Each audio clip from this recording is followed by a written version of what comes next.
guys. Welcome to our hot seat, our author focus for Depression Lied to Me. I'm so pleased to have Gloria Masters with me. Gloria, welcome.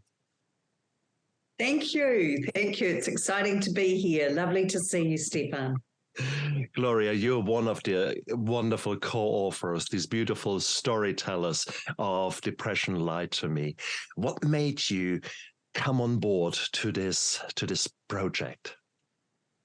Well, a couple of things, actually. One was you, because I'd seen the work you'd been doing, and I liked the idea of 16 collective women or 14 collective women globally who all had a story to share. And I felt that it could be a good project because depression is not talked about or given the kudos it should be, I believe.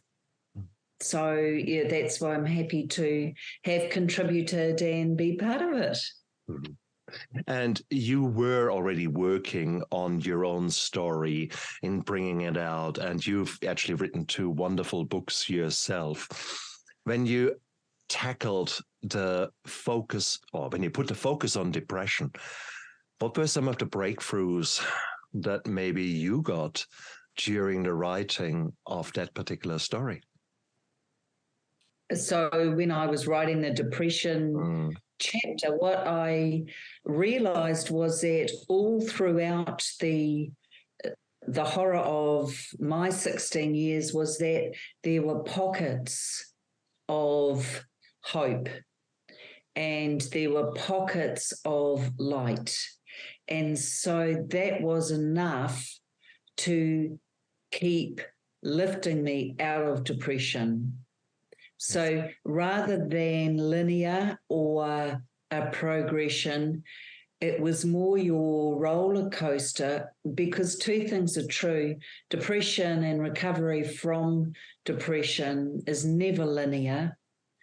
And the second is that there's always something to be grateful for.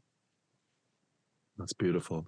And that's one of the lies that depression tells us, that there is no hope, that there will never be a dawn again. There will be eternal darkness. And You're so right. It's beautiful.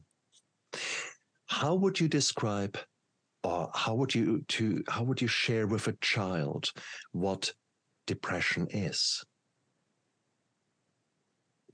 I think if I was talking to a child, I would say it's that feeling on the inside where things feel like they have slumped, like someone's pricked a balloon and the air has gone out of it.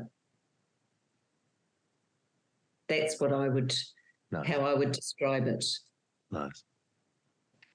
What would you advise a loved one who is feeling powerless and frustrated and helpless to see the person he or she loves being consumed by the darkness? Yes, and that's a really good question, actually, Stephan. I'm so glad you asked that. So I believe that when people are struggling with depression, the ones who are struggling almost as much are the ones who are bearing witness and trying to support.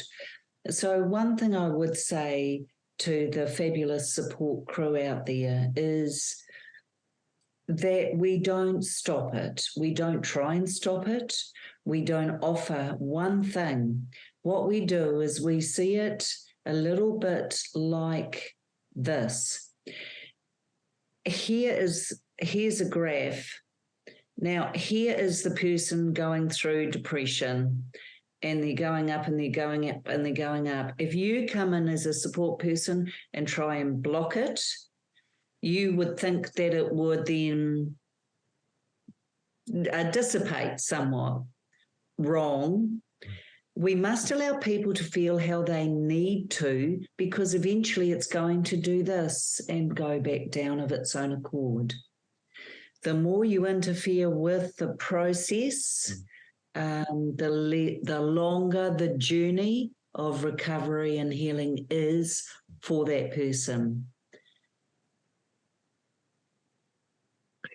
What would be the one message that you would send back to your younger self, to that self that was in the darkness and you were really down and out? What would be the one message that you sent back to yourself?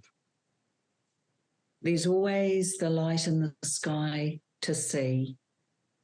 There's always clouds that turn into angels or little joyful beings, and there's just always something to see which can help lift. There's a way through. Ladies and gentlemen, my fabulous co-author, Gloria Masters. Thank you so much for coming onto my show. You're very welcome. Thank you for having me. Bye.